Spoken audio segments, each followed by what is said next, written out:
একটা গল্ফের মাঠ যে এত সুন্দর হতে পারে।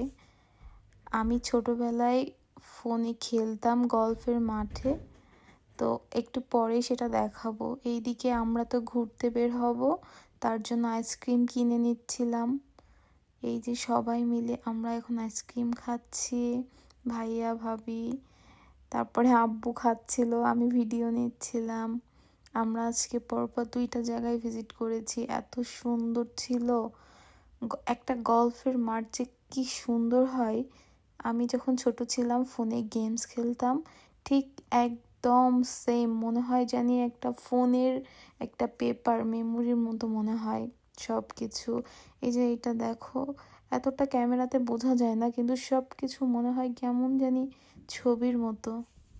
ছবির মতো মনেই হয় না, আসলে এটা ছবির মতো। কেন জানি সামনে গেলে এত বেশি রিফ্রেশ লাগে। আর হচ্ছে এদিকে আমরা সবাই দাঁড়ায় দেখছিলাম। গল্ফের মাঠগুলা সচরাচর অনেক বেশি সুন্দর হয়। আর হচ্ছে এখান থেকে আমরা রওনা দিয়ে আরেকটা জায়গাতে যাচ্ছিলাম। তো দেখো এই রাস্তাটা অনেক বেশি সুন্দর, আঁকাবাঁকা আর এত সুন্দর। আর এদিকে চারিপাশে পাহাড়, অনেক বেশি সুন্দর ছিল এই রাস্তাটা। এখানে যে আমরা লেকে গেলাম, এটা অনেক বেশি সুন্দর ছিল। আমরা অনেক সময় ছিলাম এখানে, টাইম স্পেন্ড করছিলাম, তারপর ঘোরাঘুরি করছিলাম। এখান থেকে আমাদের বাসার থেকে 10 থেকে 15 মিনিট লাগছে যাইতে। তারপর আমরা গাড়ি পার্কিং করে সবাই মিলে নদীর ধারে আসছি। এই নদীর ধারটা এত সুন্দর, অনেক মাছ ছিল আর অনেকে বোট নিয়ে ঘুরে বেড়াচ্ছে, দেখতে এত বেশি সুন্দর লাগছিল। আর এদিকে অনেক বেশি মাছ দেখা যাচ্ছিল, এগুলো আমরা দেখছিলাম, তারপরে ছবি তুলছিলাম।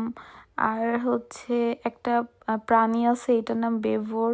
এটা মাঝে মাঝে দেখা যায়, এটা হচ্ছে নাকি বাংলাদেশে বেজির মতো। তো এগুলাই আমরা দেখছিলাম, দাঁড়ায় ভিডিও নিচ্ছিলাম। খুব সুন্দর ছিল জায়গাটা। তারপরে আশেপাশে অনেক বেশি ফ্লাওয়ার, এগুলা বনের মধ্যেই অনেক অনেক ফুল গাছ হয়। তো আমরা হেঁটে আরেক সাইডে যখন যাচ্ছি, এদিকে হচ্ছে তারা 2 ভাই মিলে পাথর ছুঁড়ছিল, পাথর ছুঁড়ে ছুঁড়ে পানিতে ফেলছিল। আমরা এটা পারি না, আমি আর ভাবি ট্রাই করছিলাম, কিন্তু ওরা 2 ভাই ঠিকই পারে এটা করতে। তো আমরা অনেক এনজয় করেছি সেদিন। অ্যান্ড এই তো এবার সন্ধ্যা হয়ে গেছে, আমরা এখন বাসায় রওনা দিব। আর আমি সবার লাস্টে একটা ভিডিও নিচ্ছিলাম, এত সুন্দর ছিল জায়গাটা।